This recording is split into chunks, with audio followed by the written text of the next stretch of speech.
So in the previous lecture we had discussed about Fresnel's half period zones, and we saw the concept of half period zones, how the exposed part of the wavefront, it can be divided into concentric circles. The half period zones, they were constructed, and we saw that the exposed part of the wavefront, so there was some light which was falling on the slit. Let's say this is the slit and light was falling on this slit. So the portion of the wavefront which is falling only on the slit, only the portion of the wavefront which is falling on the slit, that is called as the exposed part of the wavefront, because only that wavefront will propagate in the forward direction and all other portion of the wavefront will be blocked by the obstacle. So there is some slit, or you can say there is some aperture, and light plane wavefront, it is falling on that slit. So a portion of the wavefront will be exposed, so that is called as the exposed part of the wavefront. And we had seen that exposed part of the wavefront, it was divided into concentric circles. So keep in mind, these circles which are drawn, these are just the imaginary circles, they do not exist in reality. So these are just the imaginary circles. The exposed part of the wavefront, it has been divided into concentric circles, and these circles, the region which is enclosed between two circles, that is called as Fresnel's half period zones. So the first half period zone, it is the complete circle. So the area which is within this circle, that is the first half period zone, and all other zones, they are the annular regions. So the region between first circle and the second circle, so that region is called as the second half period zone. Then we have third half period zone, fourth half period zone, and so on. Only the first half period zone is a complete circle, whereas all other half period zones, they are the annular regions. So this is how we constructed the zones, and then we calculated the radius and area of every zone. So we calculated the radius of every zone and we calculated the area of every zone. So here is an important note, that area of every zone, area of first zone, second zone, third zone, and so on, area of every zone, it is almost constant, whereas the radius of the zone, it increases and it is proportional to square root of natural number. So this we have already done in the previous lecture, that radius of every zone, so radius of nth zone, it will be proportional to square root of n. So the radius of second zone, it will be proportional to square root of 2, radius of third zone, it will be proportional to square root of 3, and so on. So radius of every zone, it is proportional to square root of a natural number. In this lecture, we are going to find the resultant amplitude at point O. So this is the observation point, and M point, the perpendicular which is drawn from this observation point on this exposed part of the wavefront. So this point where the perpendicular, it is touching the foot of the perpendicular, it is called as the pole of the wavefront. So M point, it is the pole, and around this pole, around this point, we have drawn concentric circles. So these are called as the Fresnel's half period zones. So Fresnel's half period zone, they are constructed, and light from a source, it is falling on the slit, and that light, it is moving in the forward direction, it is propagating in forward direction, and it is falling on the screen. So we are interested in finding the amplitude of the light at a particular observation point. So let's say that observation point is capital O, and we are interested in finding the intensity, or you can say amplitude of the light. First of all, we will find the amplitude and then we can find intensity, because intensity, it is proportional to square of amplitude. So first of all, we will find the resultant amplitude. So light from every zone, so this is the first zone, then we have the second zone, third zone, and so on. So light from every zone, it will fall on this point, observation point O, it will reach this observation point O. So light from every zone, it will reach this point. So we will do the summation of all those amplitude, that will give us the resultant amplitude at point capital O.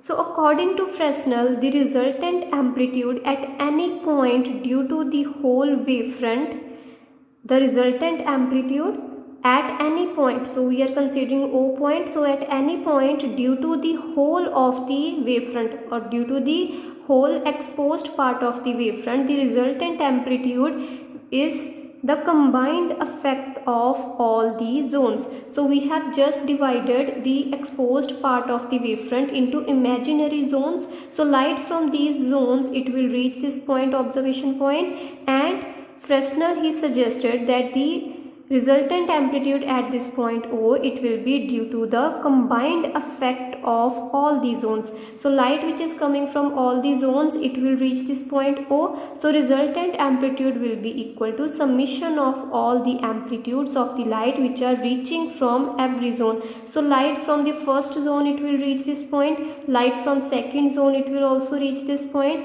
and so on. Light from nth zone, it will also reach this point, observation point O. So the resultant amplitude, it will be the combined effect of all the zones. Now amplitude produced by a particular zone. So let's say we are considering nth zone. The amplitude which is produced by particular zone, it depends upon various factors. The amplitude at this point due to a particular zone, it is dependent upon various factors. So first of all, it is proportional to the area of the zone. First of all, it is proportional to area of the zone. More is the area of the zone, more will be the amplitude of the light which is falling. So more will be the intensity of the light. So if more is the area, more will be the amplitude of the light which is reaching from that particular zone. So amplitude, it is directly proportional to the area of the zone. Second is that it is inversely proportional to the distance of the zone from the observation point O. So let's say you are considering this second zone. So the second zone, it is at a particular distance from the observation point, and then you are considering the nth zone which is very far away. So this distance of the nth zone from the observation point, it is obviously greater than the distance of any other zone from the observation point. So as the distance of the zone, it increases from the observation point, the amplitude of the light will decrease. As the distance of the zone from the observation point, it increases, the amplitude will decrease. So the amplitude, it is inversely proportional to the distance of the zone from the point O. So this is the second factor. Now third factor, it is that the amplitude of the light which is coming from a particular zone, it is proportional to obliquity factor. So it is proportional to obliquity factor, and this obliquity factor, it is equal to 1 plus cos of theta divided by 2. So this is the obliquity factor, and this factor, it is dependent upon this theta. It is equal to 1 plus cos theta divided by 2. Now what is this theta angle? It is the angle which is made by this perpendicular with the line which is joining the observation point and the zone. So the angle between this line and this line, so this angle will be theta, and more specifically this angle will be theta n. So for a particular zone, so let's say for this zone the angle will be less, then for the third zone the angle will increase, then for nth zone, the last zone, the angle will be maximum. So theta, it is the angle between OM length, this OM line, and OMN line. So the amplitude, it is proportional to obliquity factor, and it is directly proportional to this factor. So as theta will increase, the distance of the zone from the observation point will increase. So as you will increase this theta, the distance of the observation point from that zone will increase. So as the distance will increase, the amplitude will decrease. So on increasing theta, the amplitude should decrease.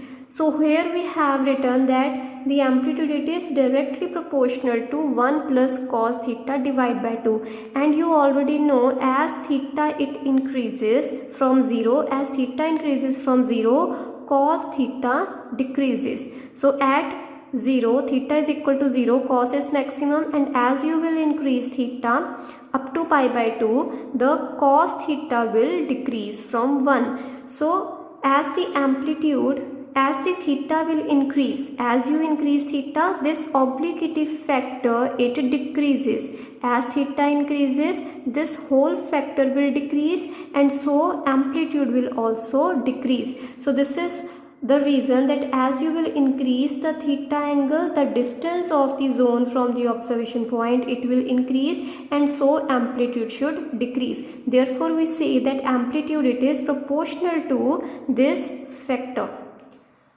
Now let's say En, it is the amplitude which is produced due to the light coming from nth zone. Now En, it is the amplitude of the light which is coming from this last nth zone. So the light coming from this last nth zone, the light which is reaching at this point O, it is having an amplitude of En. So more generally, the amplitude, it can be written as, firstly we had written that the amplitude it is proportional to area of the zone. So here we have written amplitude, it is proportional to area of the nth zone. So amplitude of the light which is coming from nth zone and is reaching at the observation point, it is proportional to area of the nth zone. Then we have, it is inversely proportional to distance of the zone from the point O. So distance of the nth zone from this O point, it is equal to OMN. So this is the distance. So it is inversely proportional to the distance of the zone.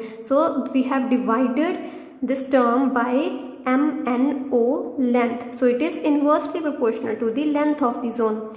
Then we had written, it is directly proportional to this obliquity factor. So times this 1 plus cos theta and divide by 2. And here we write a constant term. So here comes any constant of proportionality.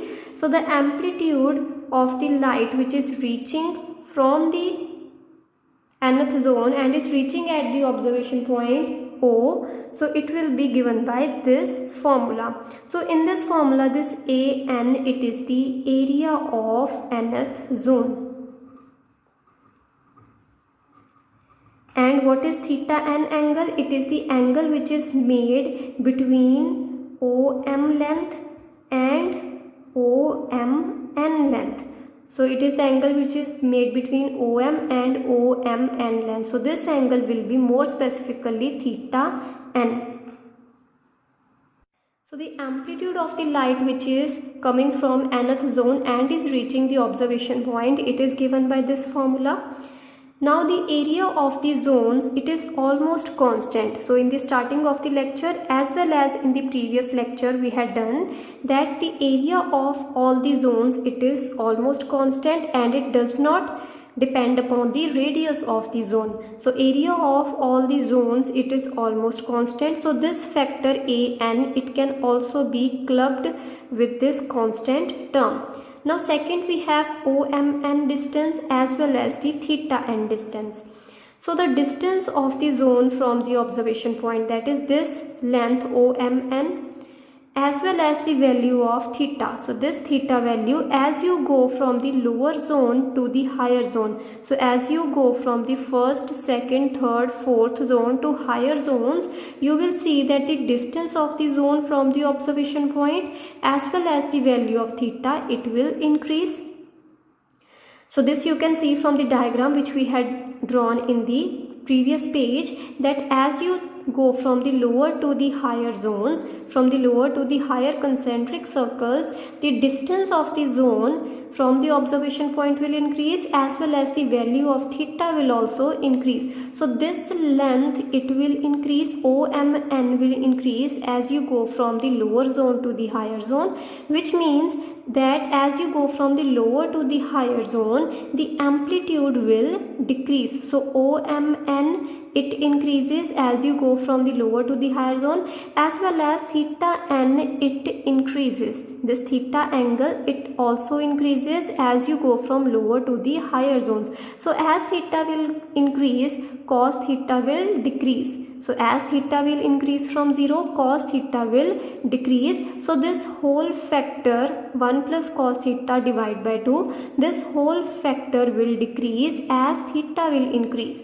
So as you are going from lower to the higher zone, distance OMN, it increases and the value of theta increases. So as you will increase this length, the amplitude will decrease, and this theta, if you will increase this theta, this factor, whole factor will decrease. So this amplitude will get reduced. So this amplitude of the light which is reaching from a particular zone, it is coming from a particular zone and is reaching the observation point. So this amplitude, it decreases as you go from the lower to the higher zone, and this decrease is because of increasing distance and decreasing obliquity factor, because this factor, it will decrease and this length will increase as you will go from lower to the higher Fresnel zones. So therefore the amplitudes E1, E2, E3. So what is E1? It is the amplitude of the light which is coming from the first zone. E2 is the amplitude of the light which is coming from second zone, and so on, E3, E4 and so on. So the amplitudes E1, E2, E3 of a first, second, third zones. So these amplitudes, these are of first, second, third zones respectively. So these amplitudes at point O, they will gradually decrease. So these amplitudes, they will gradually decrease. So this is because as you go from first to second zone, second to third zone, third to fourth zone, the distance of the zone from the observation point, that is this distance, it will increase. So it will cause the decrease in amplitude of the light which is coming from that particular zone, as well as this obliquity factor, it will decrease due to increasing theta. So this will also cause the decrease in amplitude of the light coming from the zones. So the amplitudes, they will gradually decrease, and it is shown over here. So this is the picture which shows the decrease in the amplitude. So this first arrow which is drawn in the upward direction, this arrow, it represents the amplitude of the light coming from the first half period zone. So this represents E1. So this first arrow which is drawn in the upward direction, this arrow, it represents E1. So this represents the amplitude of the light coming from the first half period zone. Then we have drawn second arrow. So as you can see, as you move towards the right hand side, the length of the arrows is decreasing. It is gradually decreasing. The length of the arrows, they are decreasing. So this represents E1, E2, E3, E4 and so on. So this second arrow which is drawn, it represents the amplitude of the light which is coming from the second half period zone.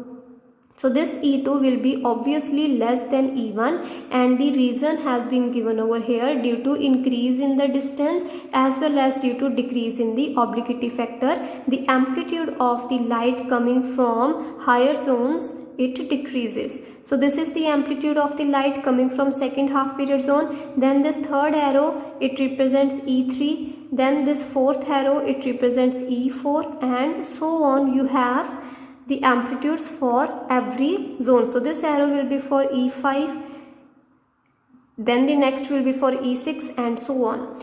And another thing that you can see over here, that the first arrow that I have drawn, it is pointing in upward direction, then second arrow is pointing in downward direction, means it will have negative amplitude as compared to the first half period zone. Then the third amplitude, it has been pointing in the upward direction, then fourth is pointing in downward direction. Now what is the reason? The reason we have already done in the previous lecture.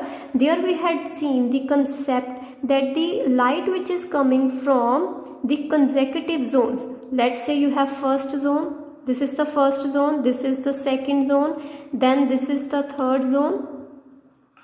So light which is coming from the second zone and the light coming from the third zone. So light coming from third and the second zone, the two light rays, they will have a path difference of lambda by 2. So this concept we have already covered in the previous lecture, that the light coming from the two consecutive zones will have a path difference of lambda by 2, and this was because of the construction that we had done. Because of the construction of the half period zone, there we had taken this distance of the second half period zone as x plus lambda by 2. So this was the distance which we had taken. Then distance of the third half period zone from the observation point, it was taken as x plus twice of lambda by 2. And then we had taken the distance of the fourth half period zone as x plus 3 lambda by 2. So therefore you can see the light which is coming from the third half period zone, it has a path of x plus 2 lambda by 2. Then light coming from the second half period zone, it has a path of x plus lambda by 2. So you can clearly see that the two light rays which are coming from two consecutive half period zones, they will have a difference of path equal to lambda by 2. So they will have a difference in their path which will be lambda by 2. So lambda by 2, it represents a phase change of pi. So lambda by 2, it represents a phase change of pi. Therefore we have drawn the consecutive amplitudes, they will have a different sign. So if the first amplitude, it is pointing in the upward direction, the amplitude of the light which is coming from the second half period zone, it will be pointing in the downward direction. Then the third light coming from the third half period zone, it will be again pointing in upward direction, and so on.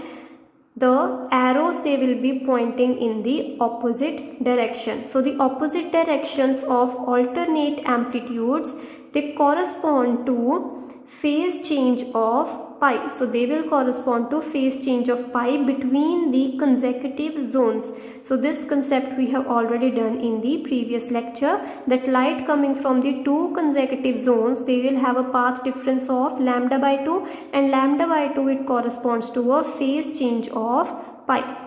So therefore we have drawn the opposite directions of the amplitudes. So if E1 is pointing in upward direction, E2 will point in downward direction, and so on. The pattern will continue.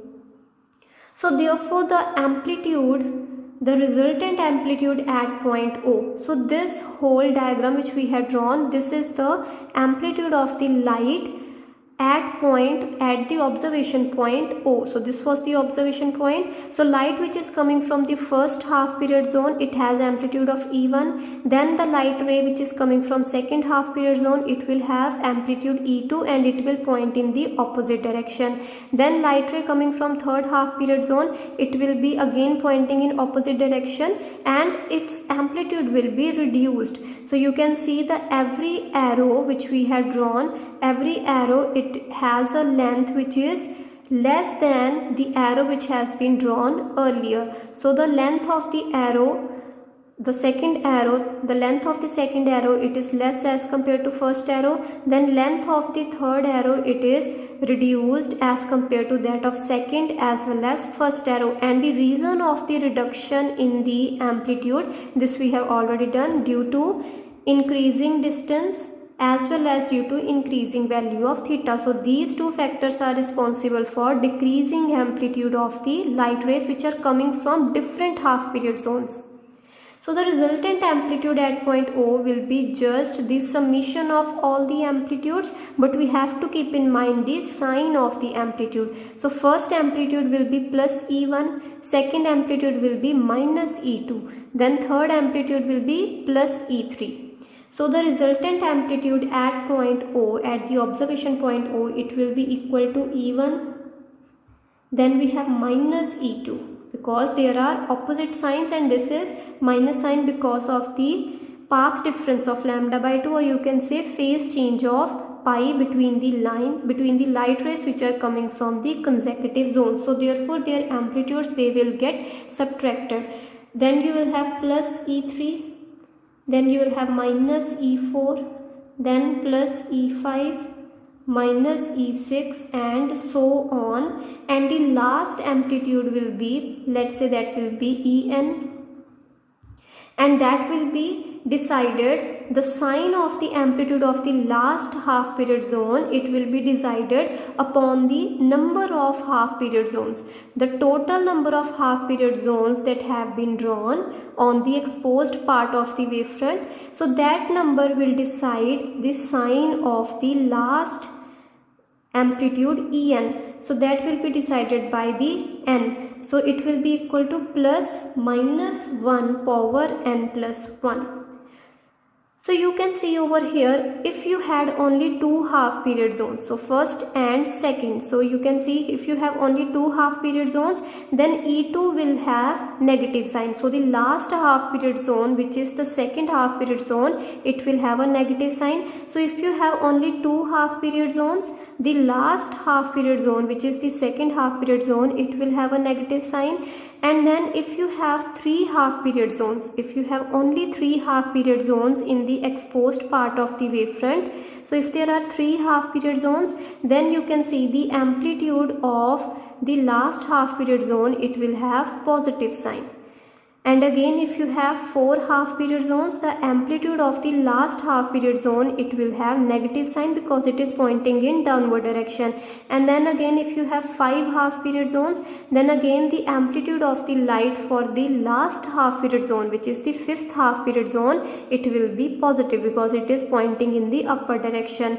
So what I want to say is that if you have even number of half period zones, if you have even number of half period zones, the last amplitude will have negative sign.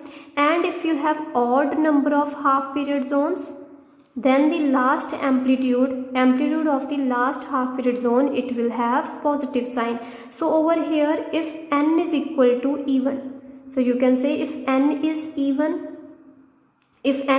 let's say 2, 4, 6, 8, if n is even, then the last amplitude En, it will have a negative sign, and if it is odd, then the last amplitude, it will have a positive sign.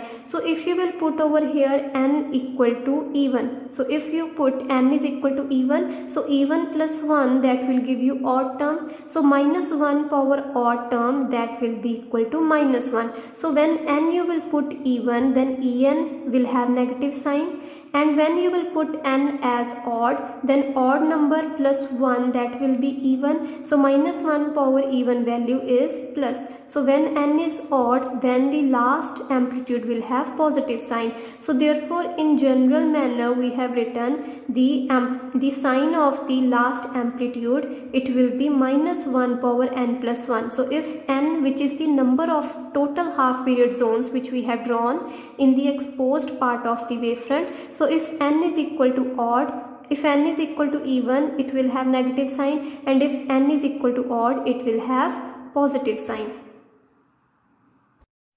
So the resultant amplitude at point O, due to n number of zones, will be equal to E1 minus E2 plus E3 minus E4 plus E5 and so on, and the last amplitude of the nth zone will be minus 1 power n plus 1 into En.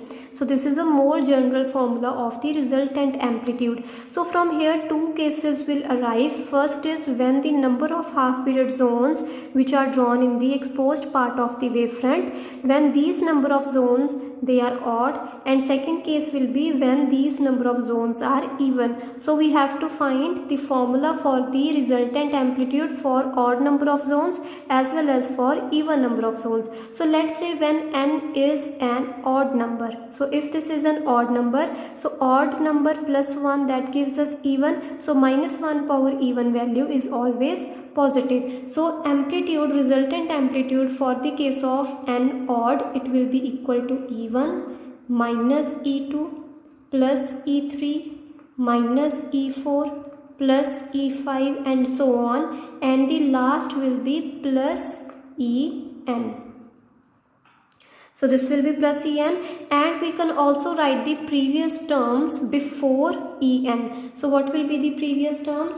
So first E1 minus E2 will remain as it is, plus E3 as it is, minus E4 plus E5, then minus E6 and so on. And the last, let's say we write the previous two terms before En. So the term which will be before En, that will be En minus 1, and since En has a positive, it has a positive sign, so En minus 1 will have a negative sign. So En minus 1 will have a negative sign, then plus En will remain as it is. This En will remain as it is. We are just writing the previous two terms before En. So this will have minus sign, and En minus 2 term which will come before this En minus 1 term. So En minus 2 term, it will have positive sign. So now what we will do, we will just divide these terms with positive sign. So here E1 has positive sign, E3 has positive sign, E5 has positive sign, then En minus 2 has positive sign, then at last En has positive sign. So we will divide these terms which have positive sign into two parts. So E1 can be written as E1 by 2 plus E1 by 2. Then E3 can be written as E3 by 2 plus E3 by 2. Then E5 can be written as E5 by 2 plus E5 by 2. Similarly, En minus 2 can be written as En minus 2 plus En minus 2 whole divide by 2. Then En can be written as En by 2 plus En by 2. Another small thing to remember over here is that we already know that amplitude, it decreases as you move from the lower to the higher zones. So this amplitude, let's say E2, it can be written as average of E1 and E3. So E2 can be written as E1 plus E3 whole divide by 2. Similarly, E3 can be written as E2 plus E4 whole divide by 2. Then E4 can be written as E3 plus E5 whole divide by 2. So on an average, we can write the amplitude as the mean of the amplitudes which are just close to that particular amplitude. So we can just take the average of the two amplitudes which are just close to that particular amplitude. So E2 can be written as E1 plus E3 divided by 2, E3 can be written as E2 plus E4 divided by 2, and so on. We can write all the amplitudes. Now over here I have divided the terms with positive sign like E1, E3, E5 and so on. I have divided them into two parts. So I have written E1 as E1 by 2 plus E1 by 2, E3 I have written as E3 by 2 plus E3 by 2, and so on. This last second term En minus 2, it has been written as En minus 2 by 2 plus En minus 2 by 2, and this En has been written as En by 2 plus En by 2. Now we will club the terms, these terms. These three terms will be clubbed with each other, then these next three terms will be clubbed with each other, and so on. These three terms will be clubbed. Now the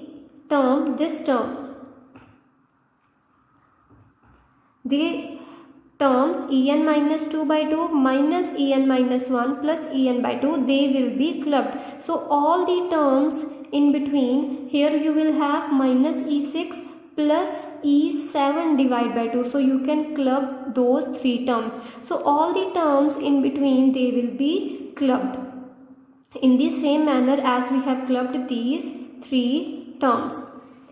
So over here we will use the concept that E2 is equal to E1 plus E3 by 2.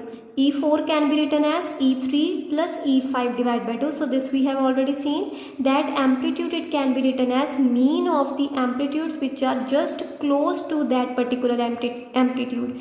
And at the last, En minus 1 can be written as En minus 2 plus En divided by 2. So we will use these formulas. Over here we have minus E2 and E1 plus E3 by 2. So we have E1 plus E3 by 2. So E1 plus E3 by 2 is nothing but E2. So this can be written as E2. So E2 minus E2, this will be equal to 0. So this term, it will be equal to 0. Similarly, the next term, E3 plus E5 divide by 2. So E3 plus E5 divide by 2, it can be written as E4. So you will have E4 minus E4. So this term, it will also be equal to 0. Similarly, all the terms in between, they will be equal to 0. And at last, this last second term that you have here, En minus 2 plus En minus 2 plus En whole divide by 2, it can be written as En minus 1. So you will have En minus 1 minus En minus 1. So this last term, it will also be equal to 0. So as a result, you will get E1 by 2 plus 0 plus 0 plus 0 and so on. The last term that you will get is just plus En divided by 2. So the resultant amplitude of the light which is coming from odd number of half period zones, it reduces to E1 by 2 plus En by 2. So E1, it is the amplitude of the light coming from the first half period zone. Then En is the amplitude of the light which is coming from the last nth half period zone. So the resultant amplitude, it is equal to E1 by 2 plus En divided by 2. So this is the result when number of half period zones which we had drawn, they are odd. Now the next case is when the number of half period zones, they are even number. So here also you will use the same equation, this general form of equation. Now when n is even, so if n is even, so even plus 1 will be odd. So minus 1 power odd value, it will be negative. So this resultant amplitude, it can be written as E1 minus E2 plus E3 minus E4 and so on. And the last term will have negative sign because n is even here. Whereas in the previous case n was odd, so the last term will be having a positive value. Here the last term will have negative value.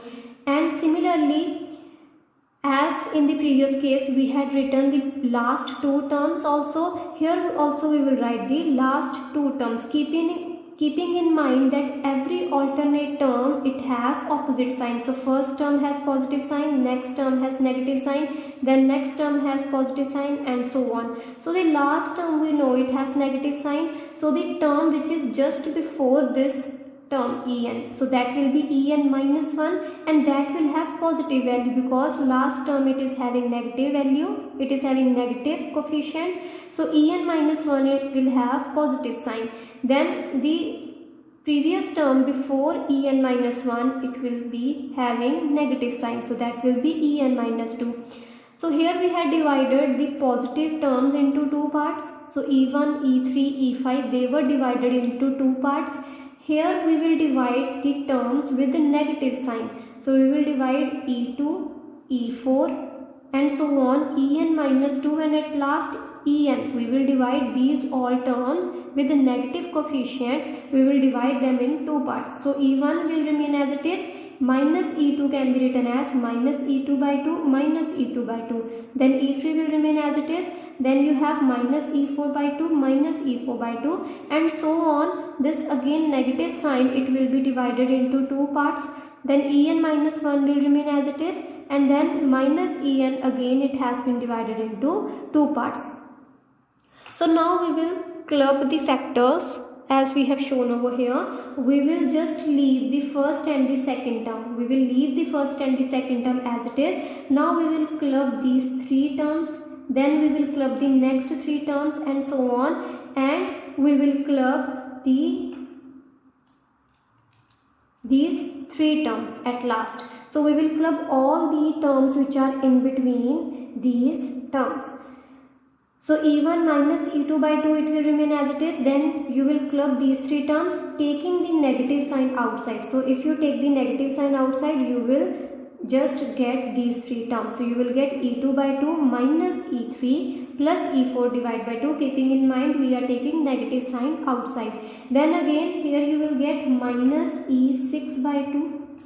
Then here also you will take negative sign outside and you will be left with these three terms. Then at last we are clubbing these three terms. keeping minus En by 2 as it is. So we are clubbing these three terms, and all the terms in between these terms, they will be clubbed with each other. So from here also we have clubbed these three terms. Taking negative sign outside, you will get En minus 2 by 2 minus En minus 1. Then you will get plus En by 2, and minus En by 2, it will remain as it is. So here also you will use the same properties that we had used before. So E3 can be written as E2 plus E4 by 2. E5 can be written as E4 plus E6 by 2. Therefore these terms which we have written, these terms, they will be equal to 0 using the same properties. So this term will be 0, this term, all the terms in between E2 by 2 and En by 2, all the terms in between, they will be equal to 0. So the resultant amplitude at the observation point, due to the light which is coming from even number of half period zones, it will be equal to E1 minus E2 by 2, and at last we will have minus En by 2. So this is the final formula of the resultant amplitude when the number of half period zones in the exposed part of the wavefront, they are even number.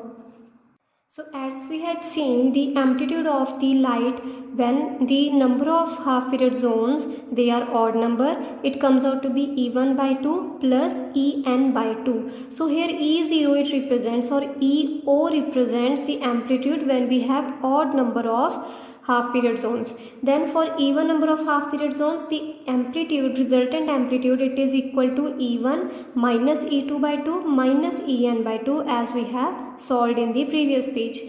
So from here, first of all, we will use the approximation that E1, it is approximately equal to E2. So this is E1, the first arrow is E1, then the second arrow is E2. So E1, it can be taken approximately equal to E2. So therefore E1 minus E2 by 2. This term E1 minus E2 by 2, it can be approximated to E1 by 2. So if you will take E1 is equal to E2, so over here if you will put E1 instead of E2, because E1 it is approximately equal to E2. So instead of E2, if you will put E1, you will get E1 minus E1 by 2. So that can be approximated to E1 divided by 2. So this E1 minus E2 by 2, it can be approximated to E1 divided by 2. So the resultant amplitude when the number of half period zones, they are even number, so that will be equal to E1 by 2. So this E1 minus E2 by 2, it will be equal to E1 by 2. So this whole term will be equal to E1 by 2 minus En by 2 will remain as it is. So this is when the number of half period zones, they are even number. So this is the formula for the resultant amplitude when n is even, and this is the formula when the number of half period zone is odd.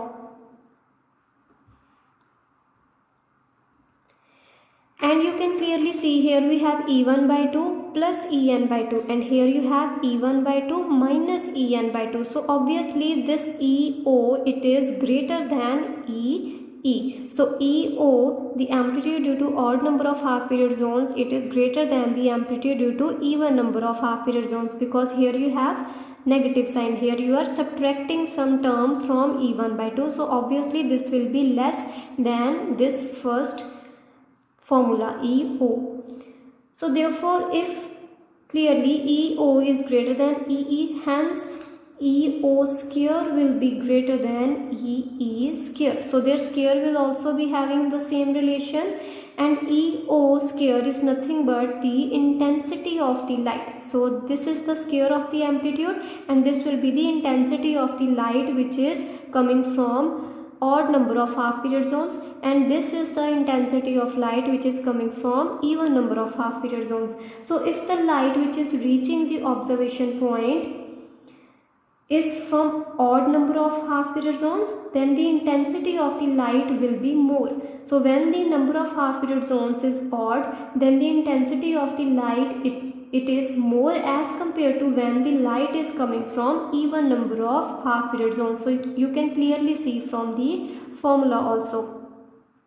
And hence at point observation point O, we will get a maxima or minima according to these conditions. So if the if the number of half period zones are odd, the amplitude will be E1 by 2 plus En by 2, and if the number of half period zones they are even, then the amplitude will be E1 by 2 minus of En by 2. So this will be a reduced amplitude, and this can be taken as minima, and this can be taken as maxima, where the amplitudes they are adding up, here the amplitudes they are subtracting, so amplitude is decreasing. So accordingly at observation point O, we will get a maxima or minima. Now if the exposed part of the wavefront, it covers only the first half period zone. So as we had seen that the exposed part of the wavefront, it covers the various half period zones, so we can draw various half period zones on the exposed part of the wavefront. Now if the exposed part of the wavefront, it covers only the first zone, then the intensity at point O, at the observation point O, it will be equal to E1 square, because there you have only the first zone, there is no other zone present. The exposed part of the wavefront, it can cover only the first zone, and the amplitude of the light coming from the first zone is equal to E1, and the intensity at the observation point, it will be square of the amplitude, so it will be E1 square.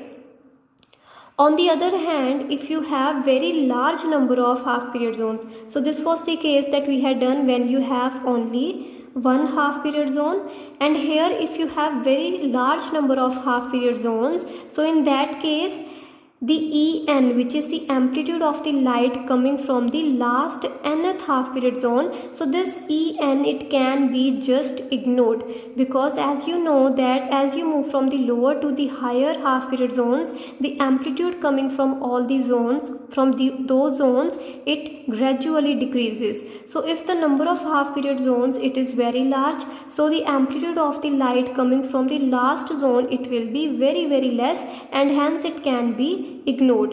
So therefore E amplitude, it can be approximated to just E1 by 2 in both the cases. So in this case also if you ignore En, and in this case also if you will ignore En, so the amplitude of the light, it will be just E1 divided by 2 for both the cases. Hence intensity of the light will be square of the amplitude. So when N is very large, the amplitude of the light, it will be equal to E1 by 2, and hence the intensity of the light at the observation point, it will be equal to square of this amplitude, so that will be E1 square divided by 4, and this can be written as 1 by 4 times the E1 square. Now what is E1 square? This we have already seen. E1 square is nothing but the intensity of the light which is coming from the first half period zone. So E1 square is nothing but the intensity of light coming from the first half period zone. So this can be written as 1 by 4 of the intensity due to the first half period zone.